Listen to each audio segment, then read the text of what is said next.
ॐ अज्ञानतिमिरान्धस्य ज्ञानाञ्जनशलाकया चक्षुरुन्मिलितं येन तस्मै श्रीगुरवे नमः।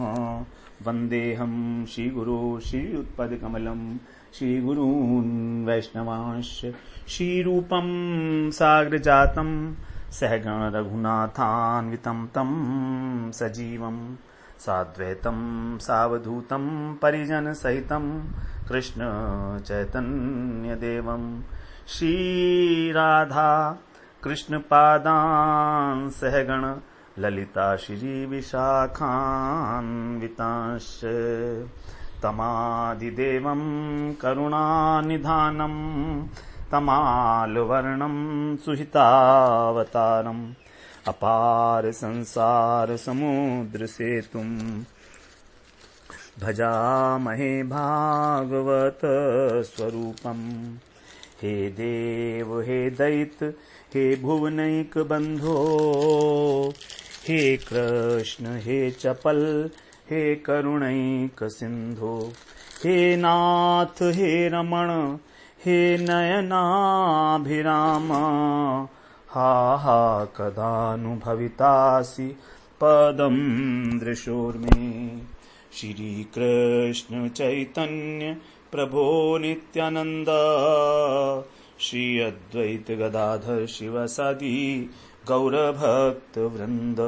हरे कृष्णा कृष्णा कृष्णा हरे हरे, हरे राम राम राम हरे हरे। हरे कृष्णा।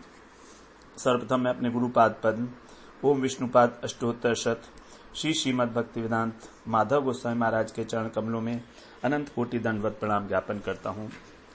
हम लोग श्रीमद् भागवत पुराण के सप्तम स्कंध में 25वां प्रकरण जो मनुष्य वासना प्रकरण है उसके अंतर्गत 11वां अध्याय हम श्रवण कर रहे हैं। 11वें अध्याय का आरंभ होता है युधिष्ठिर महाराज जी के प्रश्न से। युधिष्ठिर महाराज जी ने जब नारद जी के मुख से प्रहलाद जी के गुणों का वर्णन सुना बड़े प्रसन्न हुए और एक प्रश्न उनके मन में आया कि मनुष्य मात्र को किस प्रकार से जीवन यापन करना चाहिए कि उसको भगवान की प्राप्ति हो। तो जो सामान्य नियम है जीवन यापन करने के वर्णाश्रम के अनुसार उसको जानने के लिए कि किस प्रकार सदाचार का आचरण करते हुए जीवन निर्वाह करते हुए सभी वर्णों के लोग और सभी आश्रमों के लोग जो हैं भगवान की प्राप्ति कर सकें, तो इस विषय में उन्होंने जिज्ञासा प्रकट की नारद जी से। और नारद जी से कहा कि आप जो है भगवान के उस सनातन धर्म का जो है वर्णन कीजिए, क्योंकि आप जो है धर्म के गुप्त से गुप्त रहस्य को भी जानने वाले हैं और ब्रह्मा जी जिनके आप पुत्र हैं वो आपको विशेष रूप से प्रेम करते हैं। तो फिर नारद जी बड़े प्रसन्न हुए। नारद जी ने कहा देखो धर्म वही है जो भगवान के द्वारा प्रणीत है, भगवान ही सभी धर्मों के मूल कारण हैं और उन्होंने ही नारायण ऋषि के रूप में धर्म और दक्ष पुत्री मूर्ति के गर्भ से जन्म लिया और तब उन्होंने जो मुझे उपदेश दिया मैं तुम्हें उसी का वर्णन करूंगा। जो नारायण ऋषि हैं भगवान के अवतार हैं तो उसका मैं तुमको वर्णन करूंगा। तब उन्होंने बताया कि वास्तव में भगवान जो है वो वेद स्वरूप है, भगवान को जो स्वरूप है वो वेद स्वरूप है और उस वेदों को अनेक श्रुतियों और स्मृतियों के माध्यम से अनेक अनेक महर्षियों ने जो है प्रणयन किया है, श्रुतियों का स्मृति ग्रंथों का, तो जिससे कि मनुष्य मात्र को आनंद की प्राप्ति हो, उसकी आत्मा प्रसन्न हो। यही जो कर्म है वो धर्म के मूल हैं। तो इस प्रकार से 30 लक्षण जो है धर्म के श्रुतियों स्मृतियों के अनुसार बताए गए कि सत्य, दया, तपस्या, शौच, तितिक्षा, उचित अनुचित का विचार, मन का संयम, इंद्रियों का संयम, अहिंसा, ब्रह्मचर्य, त्याग, स्वाध्याय, सरलता, संतोष, समदर्शी महात्माओं की सेवा, धीरे धीरे संसारिक भोगों से निवृत्त होने के लिए चेष्टा, मनुष्य के द्वारा जो अभिमान पूर्वक प्रयत्न किए जा रहे हैं तो उनका फल उल्टा होता है, इस प्रकार का विचार, मौन, आत्मचिंतन और सभी प्राणियों में अन्न और जल इत्यादि का समान वितरण और विशेषकर मनुष्यों के अंदर अपना जो है आत्मचिंतन, आत्मभाव का चिंतन और भगवान के जो जो महापुरुषों के एकमात्र आश्रय है, ऐसे श्री कृष्ण का श्रवण, कीर्तन, स्मरण इत्यादि, उनकी सेवा, पूजा, नमस्कार, दास्य, सख्य, आत्मसमर्पण, जो नवधा भक्ति के हैं उसी के सब अंग। तो यहाँ 30 प्रकार का आचरण जो है बताया भगवान ने, नारद जी ने, कि मनुष्य का परम धर्म है। इसी से भगवान प्रसन्न होते हैं। सर्वात्मा येन तुष्यति। अब आगे 13वें श्लोक में कह रहे हैं, संस्कारा यदविच्छिन्ना स्वद्विजो अजो जगाद्यमा इज्याध्यन दानानि विहितानि द्विजन्मनाम् जन्म कर्मावदातानाम् किरियाश्रम चोदितः। यहां पर अब 13वें श्लोक से कहा जा रहा है कि अजह यहां पर है ब्रह्मा जी के लिए, कि ब्रह्मा जी ने जो यम माने जिनको, जगाद माने बताया है, क्या संस्कार, ब्रह्मा जी ने अनेक प्रकार के संस्कार जो बताए हैं, वे उन जो हैं जो यत अविच्छिन्ना, जो अखंड रूप से चले आ रहे हैं। तो जो बताए गए हैं, जिनके वंश में अखंड रूप से संस्कार होते चले आए हैं और जिन्हें ब्रह्मा जी ने संस्कार के रूप में स्वीकार किया है, उनको द्विज, उनको द्विज कहते हैं।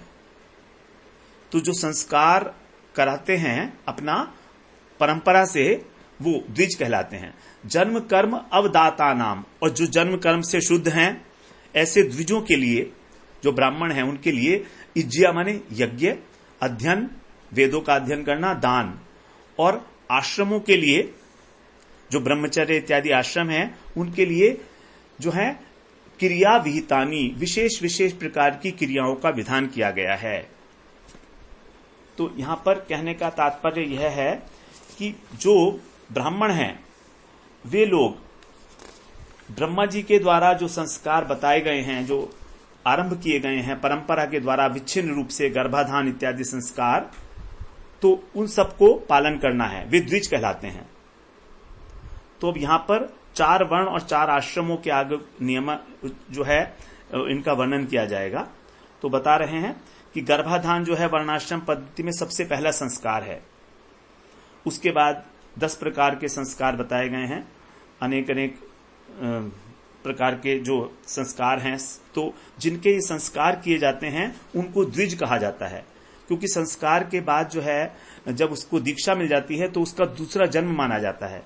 तो ब्राह्मण, क्षत्रिय और वैश्य, ये जो अपनी पारिवारिक परंपरा में और शुद्ध किए जा चुके हैं उपनयन संस्कार के द्वारा, तो उनको द्विज कहा जाता है। तो वो लोग इस प्रकार से भगवान की पूजा करें, वेदों का अध्ययन करें और दान दें। तो इस प्रकार से उन्हें आश्रम और वर्ण इनका समुचित प्रकार से जो है पालन करना चाहिए। अब आगे कह रहे हैं, तो यहां अर्थ हुआ कि जो 3 प्रकार की जो बातें बताई गई हैं, यज्ञ करना, अध्ययन करना और दान इत्यादि, ये द्विजों के लिए है। और द्विज होते हैं 3, ब्राह्मण, क्षत्रिय और वैश्य। इनका उपनयन संस्कार हो सकता है, लेकिन जो शूद्र हैं उनके लिए कहा कि वर्ण का विधान है, वर्ण धर्म जो है वही उनका धर्म है।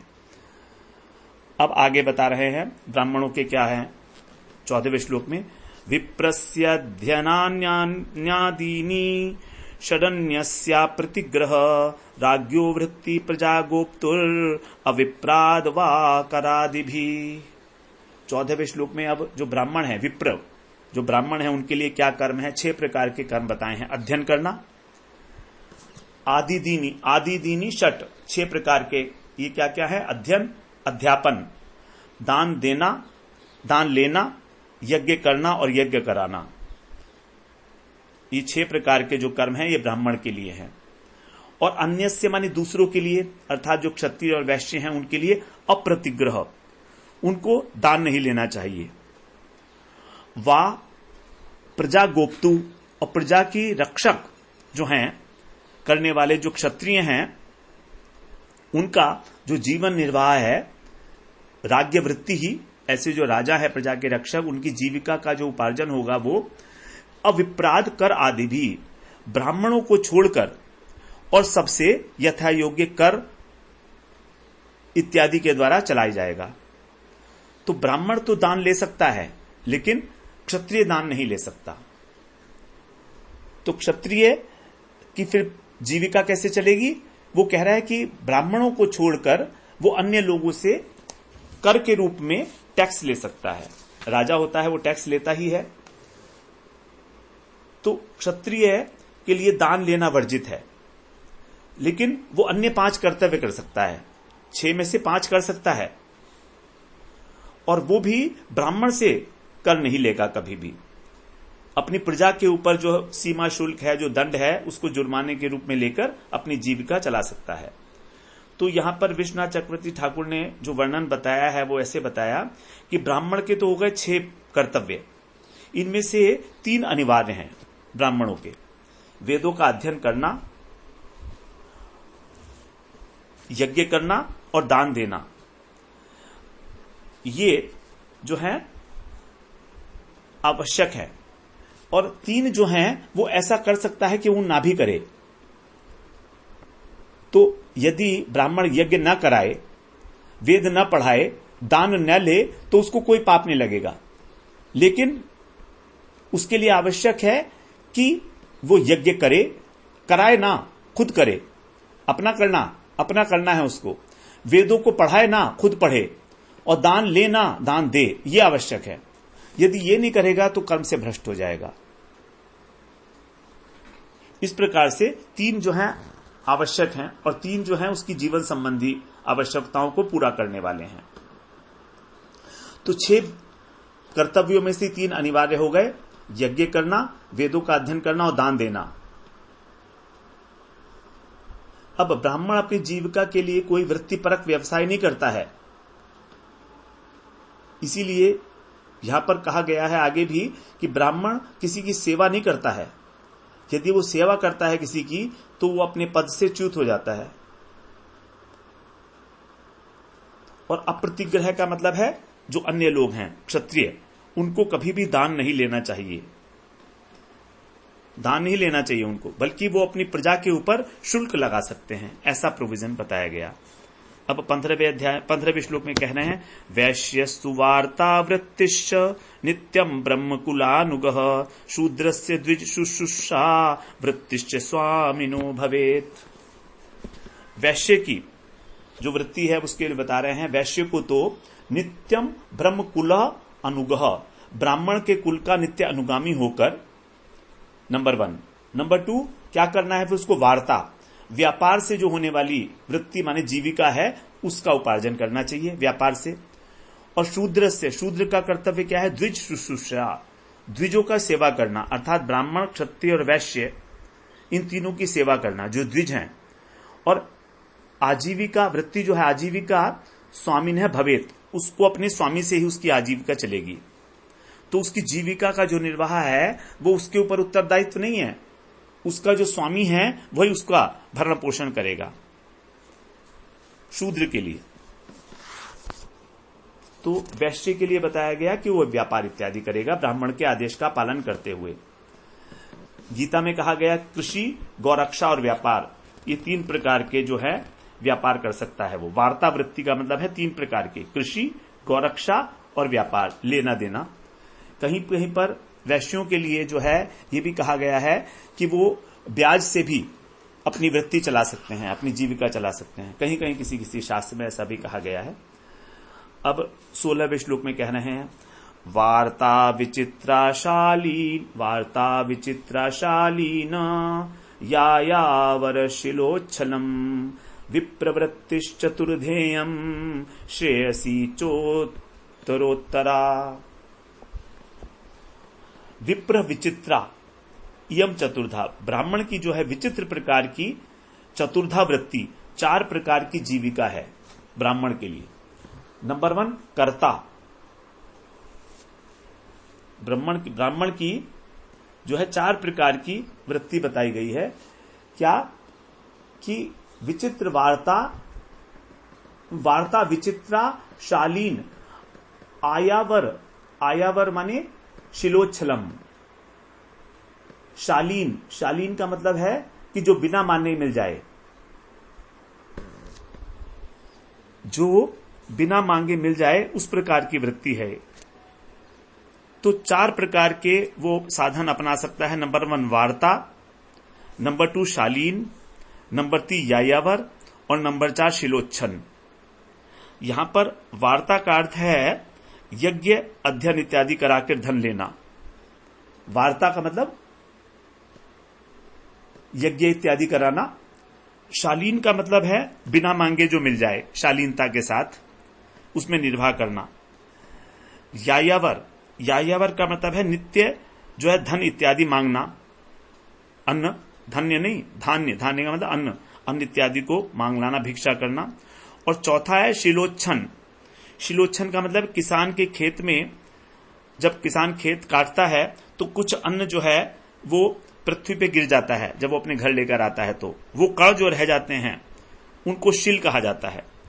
और बाजार में जो पड़े हुए अन्न के दाने हैं उनको कहा जाता है उच्छ, तो इसीलिए कहा गया शिलोच्छन।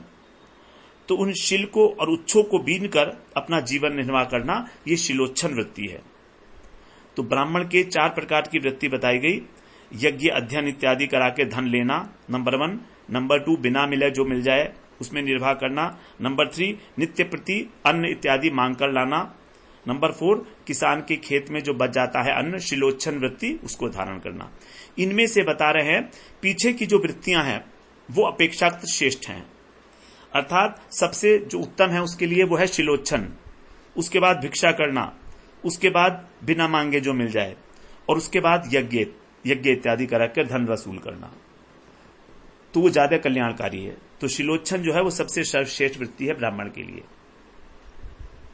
अब आगे 17वें श्लोक में कह रहे हैं जघन्योनोत्तमां वृत्तिम अनापदि भजे नरः ऋते राजन्यमापत्सु सर्वेषामपि सर्वशः। राजन्य ऋते अर्थात राजा को छोड़कर जो क्षत्रिय है उसको अनापदी माने आपत्ति काल न होने पर, जघन्य नरः जो निम्न वर्ण का पुरुष है वो उत्तमाम वृत्तिम अपने से श्रेष्ठ वर्ण की जीविका को ना अपनाए, अर्थात जो क्षत्रिय है वो ब्राह्मण के धर्म को ना अपनाए, जो वैश्य है वो क्षत्रिय को ना अपनाए या ब्राह्मण को ना अपनाए, ब्राह्मण की वृत्ति को, और जो शूद्र है वो इस प्रकार से आपत्ति काल को छोड़कर और राजा को छोड़कर, राजा कर सकता है, ना भजेत ना अपनावे, आपत्सु आपत्ति काल में सर्वेषामपि सर्वशः सब लोगों के लिए सभी जीविकाएं जो है स्वीकार की गई हैं। आपत्ति काल में किसी प्रकार का कोई प्रतिबंध नहीं है जीविका उपार्जन करने के लिए, जहां पर जन्म मरण का प्रश्न हो जाए वो आपत्ति काल है। तो निम्न जाति के जो लोग हैं जैसे विशेषकर वैश्य और शूद्र हैं उनको ब्राह्मण की वृत्ति स्वीकार नहीं करनी चाहिए। और ब्राह्मण जो है उसका कार्य क्या है, वेदों का अध्यापन करना है, लेकिन जब तक आपातकाल ना हो वैश्य क्षत्रिय और शूद्र को यह कार्य नहीं करना चाहिए। और यहां तक कि क्षत्रिय भी ब्राह्मणों के कार्य को तब तक स्वीकार ना करे जब तक आपातकाल ना हो। तो इस प्रकार से यहां पर, लेकिन आपातकाल में जो है वो सब कुछ अलाउड कर दिया, क्योंकि जीवन रक्षा करना जो सबसे बड़ा धर्म है उससे बड़ी कोई भी चीज नहीं होती है। अब 18, 19 और 20 ये तीनों एक साथ पढ़े जाएंगे। ऋतामृताभ्याम जीवेत मृतेन प्रमृतेन वा सत्यानृताभ्याम जीवेत नश्ववृत्त्या कथश्चन ऋतमुच्छलशिलम प्रोक्तम अमृतम यद याचितम मृतम तु नित्यन्यांचा स्यात् प्रमृत्रम कर्षणम स्मृतम सत्यानृतम तु वाणिज्यम स्ववृत्तिर्नीच सेवनम वर्जयेत ताम सदा विप्रो राजन्यश्च जुगुप्सिताम सर्ववेदमयो विप्रः सर्वदेवमयो नृपः। यहां पर कह रहे हैं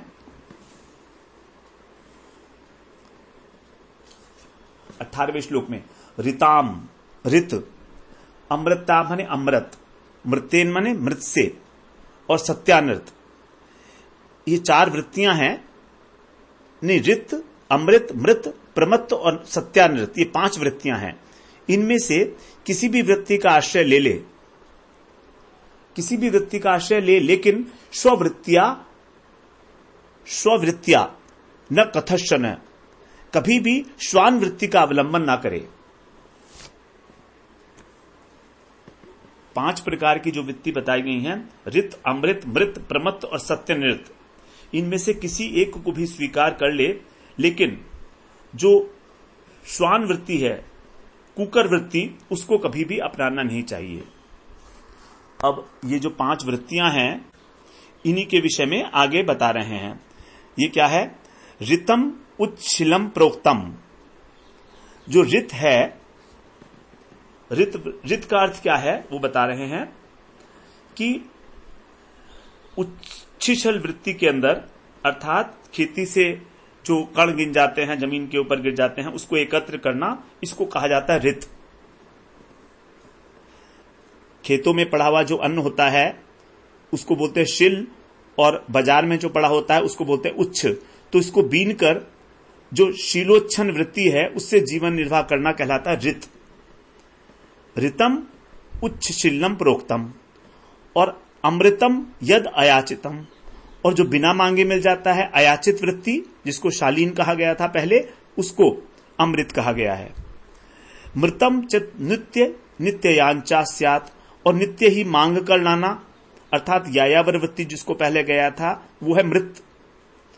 और कृषि आदि के द्वारा जो है उसको वार्ता वृत्ति से जीवन निर्वाह करना प्रमत्त है।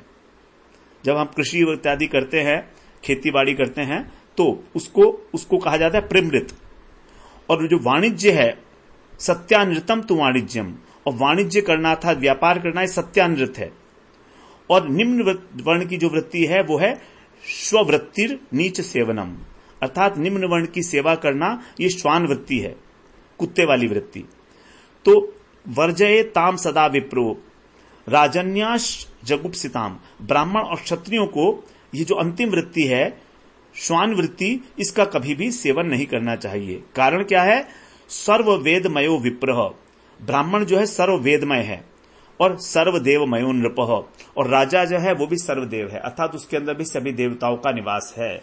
इसीलिए 5 प्रकार की जो वृत्तियां बताई गई, ऋत, अमृत, मृत, प्रमत्त और सत्यानृत, इनका आश्रय लिया जा सकता है आपातकालीन स्थिति के अंदर किसी के भी द्वारा। लेकिन जो श्वान वृत्ति है, अपने से निम्न वर्ण की सेवा करना, उसका कभी भी आश्रय नहीं लेना चाहिए। ये इसका आश्रय है, ये इसका मतलब हुआ। मतलब ब्राह्मण को, क्षत्रियों को कभी शूद्रों की सेवा नहीं करनी चाहिए, क्योंकि उनके अंदर सभी देवताओं का वास है। सर्वदेवमयो विप्रह सर्वदेवमयो नृपः, राजा, क्षत्रिय, यहां पर जो क्षत्रिय है उनको नृप कहा गया है, क्योंकि उनका कार्य होता है प्रजा की रक्षा करना। अब आगे 21वें श्लोक में कह रहे हैं, शमो दमस्तपः शौचम संतोष क्षांतिरार्जवम ज्ञानम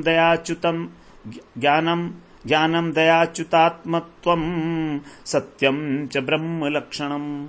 अब ब्राह्मण के लक्षण बता रहे हैं। शमो, शम का मतलब मन का संयम, दम का मतलब इंद्रियों का संयम, तपः माने तपस्या, शौचम माने पवित्रता, संतोष, क्षांति क्षमाशीलता, और आर्जवम सरलता, ज्ञान, दया, सत्य और भगवान के प्रति पूर्ण आत्मसमर्पण, अच्युतात्मम मतलब जिन्होंने अपने स्वयं को ही भगवान के समर्पित कर दिया है, इस प्रकार से अच्युत आत्मत्वम, भगवान के अंदर अपना चित्त लगाना, ये ब्राह्मणों के लक्षण हैं। अब आगे क्षत्रियों के लक्षण बता रहे हैं। शौर्यम वीर्यम धृतिस्तेजस त्याग आत्मजय क्षमा ब्रह्मण्यता प्रसादश्च रक्षा च क्षत्र लक्षणम। शौर्यम अर्थात युद्ध के अंदर उत्साह होना, फिर वीर्यम वीरता, धृति माने धैर्य, तेज तेजस्विता, त्याग, आत्मजय अपने मन को जय करने की क्षमता, क्षमा ब्रह्मण्यता ब्राह्मण के प्रति भक्ति, अनुग्रह अर्थात कृपा करना, और रक्षा करना क्षत्र लक्षणम, ये क्षत्रियों के लक्षण हैं। तो ब्राह्मणों के लक्षण बताए, क्षत्रियों के लक्षण बताए, ये सब। अब वैश्य के लक्षण बता रहे हैं।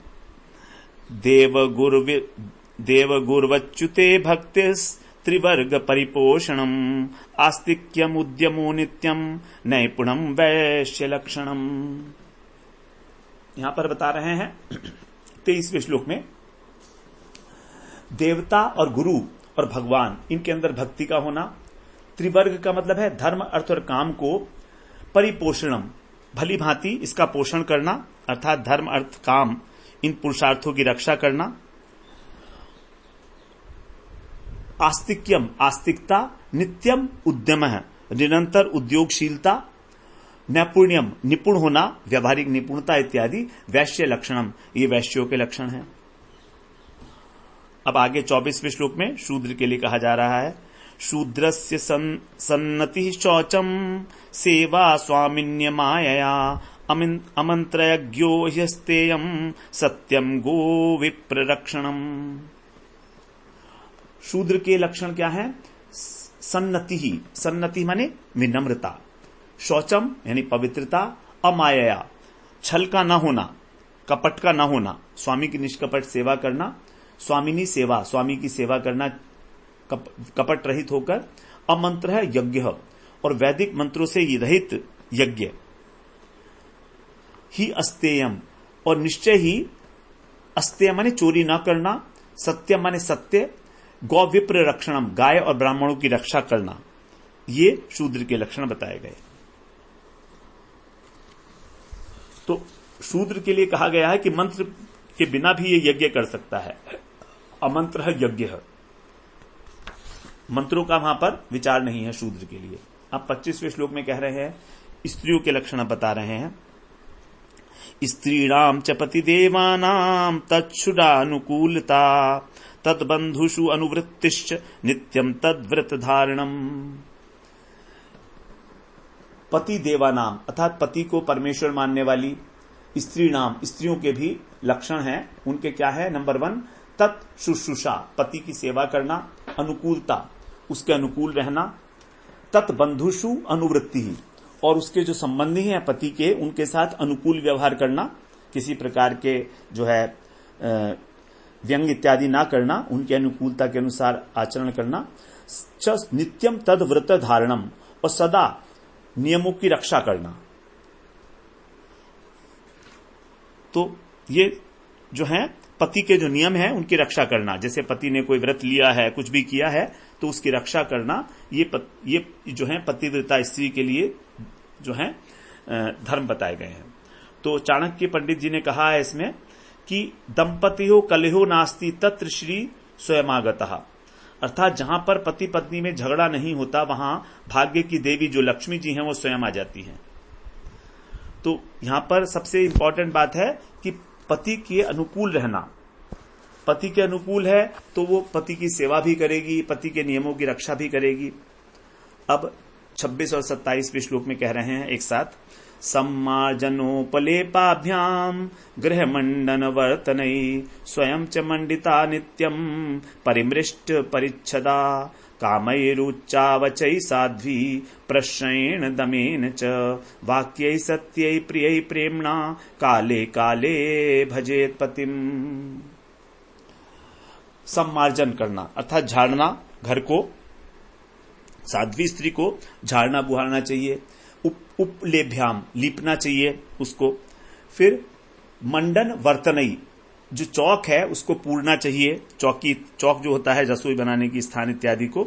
उसके बाद ग्रह च स्वयं घर को और अपने को भी नित्यम मंडिता सदा अलंकृत रखना चाहिए, और परिच्छदा जो घर के अंदर सामग्री है उसको भी साफ सुथरा रखना चाहिए। परिमृष्ट माने साफ सुथरा रखना चाहिए।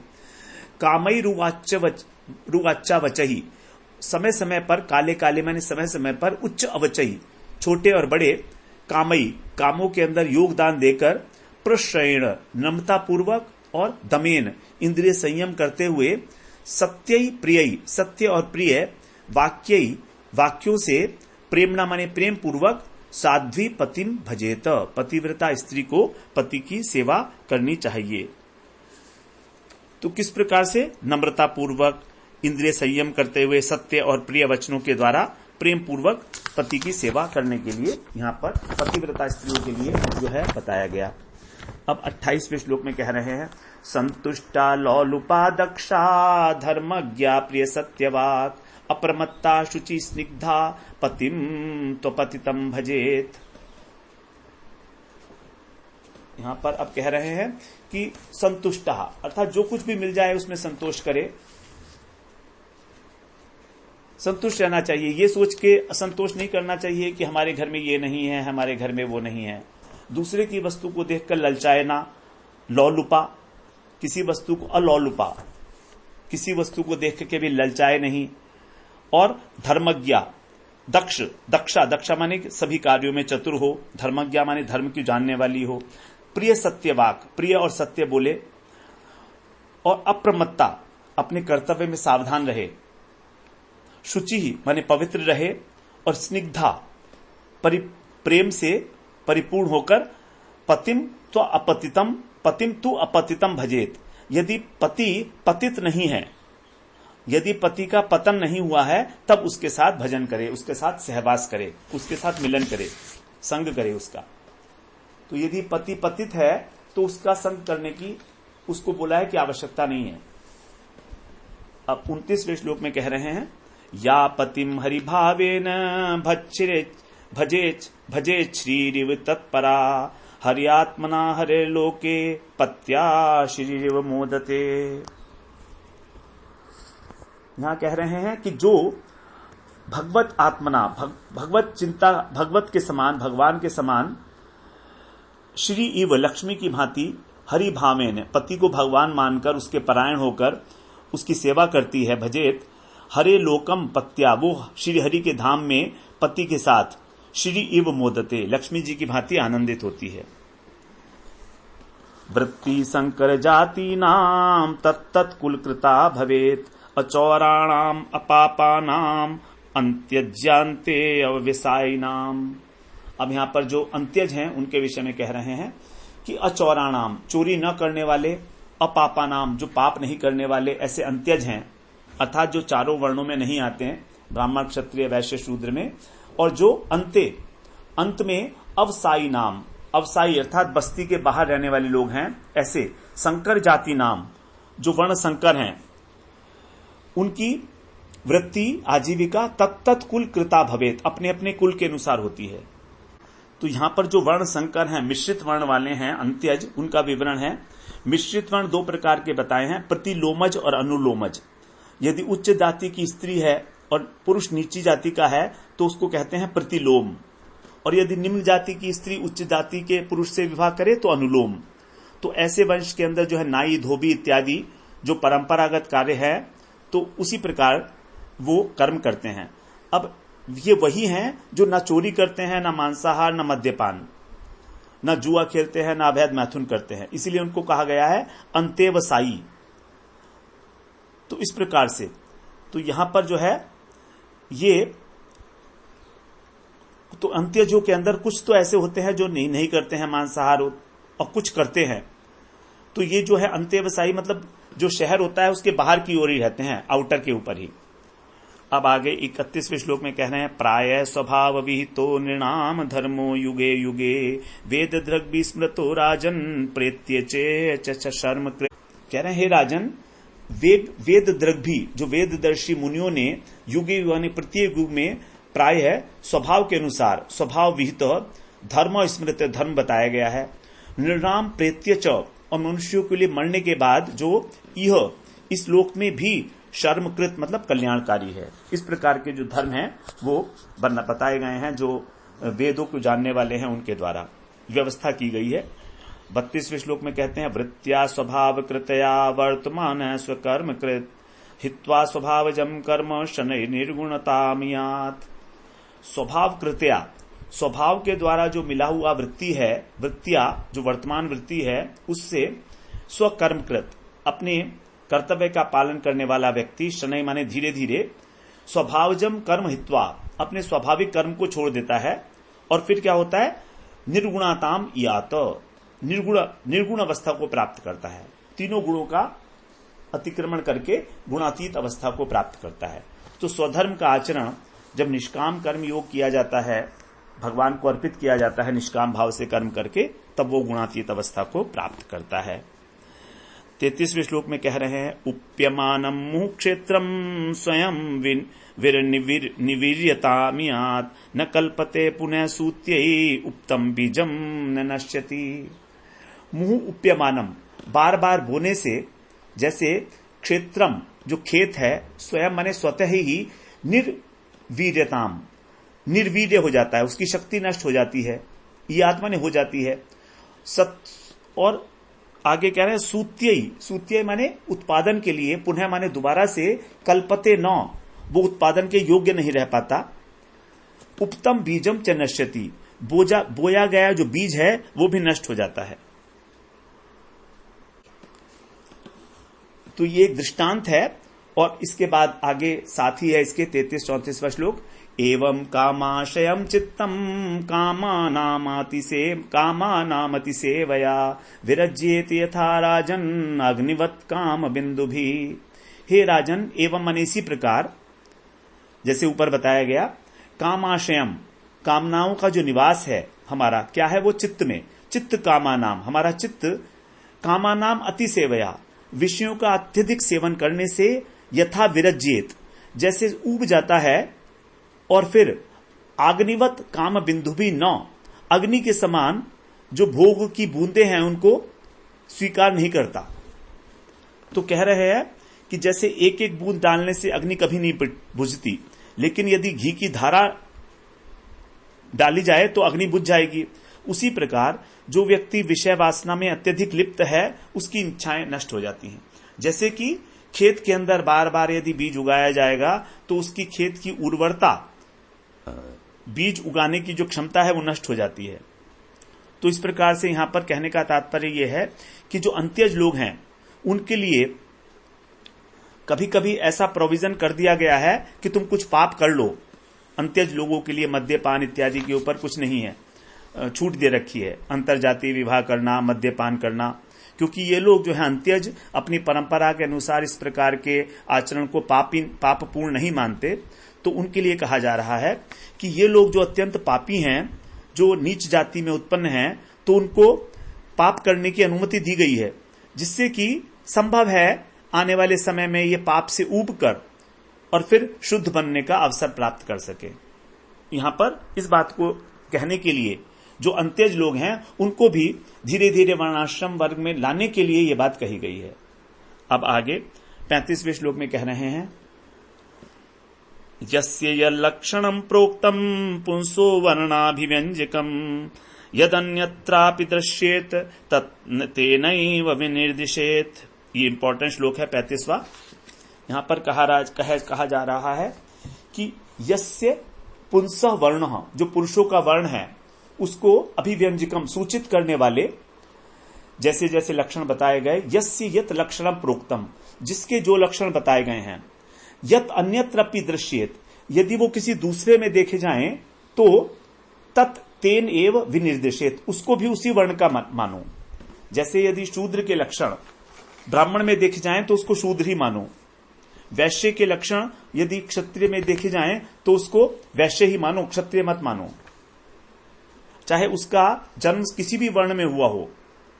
तो यहां पर स्पष्ट कर दिया कि केवल जन्म के अनुसार ही हमको ब्राह्मण, क्षत्रिय, वैश्य, शूद्र का निर्धारण नहीं करना है, बल्कि कर्म के अनुसार, स्वभाव के अनुसार करना है, लक्षणों के अनुसार। जैसे भगवान ने कहा, चातुर्वर्णीय मया सृष्टम गुण कर्म विभागशः, गुण और कर्म का विभाग इसके अनुसार। तो यदि कोई ब्राह्मण परिवार में जन्म ले और ब्राह्मण के गुण हो उसके, तभी वो ब्राह्मण माना जाएगा। यदि वो ब्राह्मण के उसके अंदर गुण नहीं है तो उसको हम कहते हैं ब्रह्म बंधु, जो ब्राह्मण होते हुए भी अधम ब्राह्मण है, इस प्रकार से।